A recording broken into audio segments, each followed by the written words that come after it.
ایک جگہ پر جلسہ تھا، توجہ رکھنا، وہ جلسہ قرآن کے مخالفوں کا تھا، وہ جلسہ نبی کے دشمنوں کا تھا، وہ جلسہ یہودیوں کا تھا، وہ جلسہ ایمان کے لٹیروں کا تھا۔ پیٹ بھر کے برائی کر رہے تھے، نبی کو گالی دے رہے تھے، خوب گالی دے رہے تھے، اور کہنے لگے یہودی بولے لو اب تو اسلام میں ایک بات اور نکلی ہے، وہ کیا بولے؟ زکوٰۃ۔ اور زکوٰۃ کس کے لیے؟ اللہ کو راضی کرنے کے لیے۔ من ذا الذی یقرض اللہ قرضا حسنا، اللہ قرض حسنا لو، اللہ بھی محتاج ہو گیا، ان کا اللہ جو ہے وہ محتاج ہے، ان کے اللہ کو زکوٰۃ کی ضرورت ہے، ان کا اللہ بندوں کے مال میں سے لے رہا ہے، وَنَحْنُ أَغْنِيَاءُ، اور ہم مالدار ہیں۔ یہ چرچا چل رہا تھا، ان کا پیر بتا رہا تھا، یہ حضرت ابوبکر صدیق نکل کے جا رہے تھے۔ جیسے ہی ابوبکر صدیق نکل کے گئے، انہوں نے دیکھا یہ اللہ کے بارے میں ایسا کر، بڑے وہیں اسٹیج پہ جا کے اتنی زور سے کھینچ کر تماچا مارا، اور جب مارا تو ان کا پیر نیچے گرا پڑاک سے، اور ڈر کے مارے بھاگ گئے سب لوگ۔ لیکن پھر بڑے بڑے نیتا اکٹھے ہوئے ان کے، اور اکٹھے ہونے کے بعد کہا چلو نبی کی بارگاہ میں چلو، نبی سے فیصلہ کرائیں گے، تمہاری آنکھ نکلنے والی تھی اتنی زور سے مارا، اور نبی فیصلہ کریں گے، بدلے میں تم سے تماچا لگوائیں گے، تو تم ایسا تماچا مارنا کہ ابوبکر کی آنکھ نکل جائے۔ سارے کے سارے لوگ نبی کی بارگاہ میں پہنچ گئے، اور یہ بھی قرآن میں ہے واقعہ لکھا ہوا۔ ابھی جو میں نے آیت پڑھی تھی لقد سمع اللہ قول الذین قالوا ان اللہ فقیر، اب نبی کی بارگاہ میں پہنچ گئے اور کہنے لگے آقا آپ کے جو ابو بکر صدیق ہیں انہوں نے دیکھو ان کے تماچا مارا، ہمارے پیر کو مارا، پیر کی کوئی غلطی نہیں تھی، انہوں نے ان کو گالی نہیں دی، ماں کو گالی نہیں، بہن کو گالی نہیں، مگر انہوں نے تماچا مارا۔ فیصلہ چاہیے، انصاف چاہیے، انصاف۔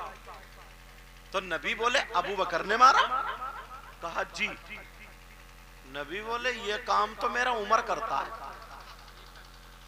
یہ کام تو میرا عمر کرتا ہے، تم نے دیکھ لیا، پہچان بھی لیا ابو بکر تھے؟ کہا جی ابو بکر تھے۔ کہا میرا عمر کرتا ہے یہ کام۔ اس دور میں نا پانی لگایا جاتا تھا نہر سے، تو باری ہوتی تھی، آج ان کی باری ہے، کل کو ان کی، پرسوں کی ان کی، تو ان دونوں میں جھگڑا ہو گیا، ایک اپنے آپ کو جو مسلمان کہلاتا تھا اور ایک یہودی، وہ کہہ رہا میری باری ہے پانی لگانے والے، میری باری۔ یہودی بولا چلو تم اپنے نبی کے پاس چلو، وہ سچے ہیں، وہ سچ بتاتے ہیں، حق فیصلہ کریں گے۔ تو اس نے سوچا، جو کلمہ پڑھتا تھا نا لیکن منافق تھا، اس نے سوچا میری سی کہیں گے نبی، پہنچا اور کہنے لگا آقا میں کلمہ پڑھنے والا ہوں، یہ یہودی ہے، اور ایسے ایسے معاملہ، اب بتاؤ کس کی باری ہے پانی لگانے کی۔ تو نبی نے تو فیصلہ سچا کر دیا، نبی بولے اس یہودی کی باری ہے، اس نے منہ ٹیڑھا کر لیا، اب منہ ٹیڑھا کر کے وہاں سے چلایا، اور کہنے لگا اس یہودی سے بولا ارے ہم تو سوچ رہے تھے کہ نبی ہماری طرح کریں گے، اور یوں ہیں اور تو ہیں، ہمارے ہو کر کے ہماری بات نہیں کر رہے، میں ان کے فیصلے کو نہیں مانتا، چلو عمر کے پاس چلو۔ اور عمر نام سنیں گے نا کہ یہ یہودی ہے تو عمر کاٹ کر رکھ دیں گے اسے۔ اب یہ خوش ہو کر کے عمر کے پاس لے گیا، پکڑ کے کہا امیر المؤمنین دیکھو نا نبی کو کیا ہو گیا۔ بولے کیا مطلب؟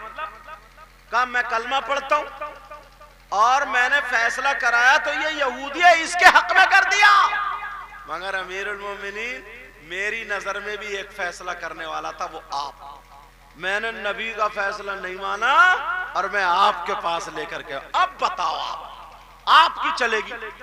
عمر بولے تو نے نبی کا فیصلہ نہیں مانا؟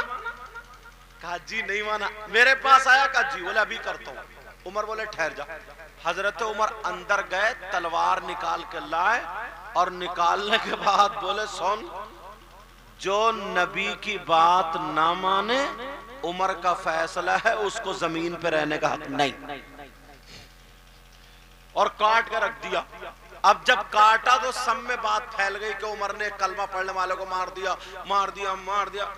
نبی بولے میرا عمر ایسا کر ہی نہیں سکتا۔ عمر کو بلایا، تو جب حضرت عمر کو بلایا کہ تم نے ایسا ایسا کیا، عمر کا سر نیچے کو جھکا تھا۔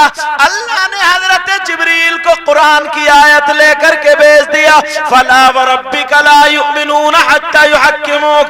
اے محبوب، عمر نے کسی مسلمان کو قتل نہیں کیا بلکہ وہ منافق تھا۔ اے محبوب، جو آپ کے فیصلے پر اپنا سر نہ جھکائے وہ مومن ہے ہی نہیں۔ سبحان اللہ۔ قرآن نے کہہ دیا کہ وہ مومن ہے ہی نہیں۔ اب ادھر بولے ایسا کام تو میرا عمر کرتا ہے۔ ابو بکر نے کیسے تھپڑ مار دیا؟ بولے پہچانتے ابو بکر کو؟ کہا آقا ہم جانتے ہیں۔ کہا بلاؤ ابو بکر کو۔ ابو بکر کو نبی نے بلایا، آگئے، کہا جی آقا۔ نبی بولے ابو بکر ان یہودیوں سے بولے پہچان لیو یہی تھے؟ کہا ہاں یہی تھے۔ کہا ابو بکر تم نے ان کے پیر صاحب کے تماچا مارا اور وہ بھی اتنی زور سے آنکھ نکلنے والی؟ کہا جی آقا میں نہیں مارا۔ کہا ان لوگوں کا کہنا ہے کہ ان کے پیر کی کوئی غلطی نہیں تھی تو پھر تم نے تماچا کیوں مارا؟ حضرت ابو بکر کہنے لگے آقا اس نے آپ کا نام لے کر کے گالی دی تھی، اس نے اللہ کو فقیر کہا، اس نے اللہ کو محتاج کہا، آپ نے زکوٰۃ کا حکم دیا ہے اللہ کی طرف سے آیا یہ، تو اس نے کہا اللہ ان کا فقیر ہے محتاج ہے جو یہ لوگوں کے مال کو مانگ رہا ہے اور ہم مالدار ہیں۔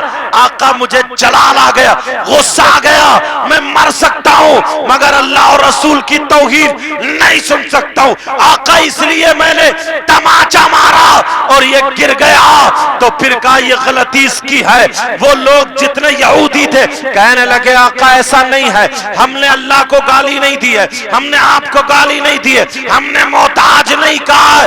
ابو بکر کہہ رہے ہیں کہا، یہودی کہہ رہے ہیں نہیں کہا۔ اب بات بیچ میں پھنس گئی ہے۔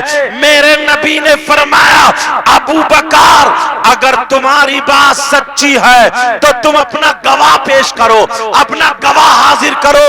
ابو بکر سوچنے لگے یا اللہ وہاں پر تو کوئی تھا ہی نہیں، وہاں پر تو کوئی ہمارا تھا ہی نہیں کیونکہ جلسہ ان کا ہو رہا تھا، وہاں پر سارے لوگ انہی کے تھے۔ اے اللہ میں گواہی کس کی پیش کروں، گواہ کس کو پیش کروں؟ جب اتنا کہا ابو بکر صدیق کی گردن جھکنے والی تھی مگر اللہ کی طرف سے پیغام آ جاتا ہے ارے صدیق ہو یا صدیقہ ہو ان کی گواہی اللہ کی طرف سے آ جاتی ہے۔ حضرت جبریل کو بھیج دیا، جاؤ جبریل جلدی جاؤ میری طرف سے گواہی کہ جاؤ۔ اللہ نے قرآن کی آیت بھیج دی لقد سمع اللہ قول الذین قالوا ان اللہ فقیر ونحن اغنیاء سنکتب ما قالوا۔ وہ آگے تک آیت ہے، اللہ نے کہا جاؤ محبوب سے کہہ دو جو ان یہودیوں نے کہا وہ اللہ نے سن لیا ہے۔ لقد سمع اللہ قول الذین قالوا، جو ان لوگوں نے کہا، انہوں نے یہ کہا ان اللہ فقیر، بے شک اللہ فقیر ہے، اللہ محتاج ہے، ونحن اغنیاء اور ہم مالدار ہیں۔ اس کی گواہی اللہ کی طرف سے پیش کی جاتی ہے۔ تو یہ وہ ابو بکر ہے جن کی گواہی قرآن سے ثابت ہو۔ بے شک کیا بات ہے۔ نعرہ تکبیر، نعرہ رسالت، نعرہ غوثیت، مسلک اعلیٰ حضرت حضرت علامہ سید مقیم رحمان شاہی قبلہ خواجہ کا ہندوستان کا سنی مسلمان علماء اہل سنت۔ سمجھ میں آ رہی ہے بات؟ ایسا تو نہیں ہے میں جوش میں آ گیا، کیا بات ہے، سبحان اللہ، زندہ باد میں چلا گیا۔ یار یہ ابو بکر صدیق، ذرا اپنا ایمان تو مضبوط کرو، اپنے حالات تو بدلو۔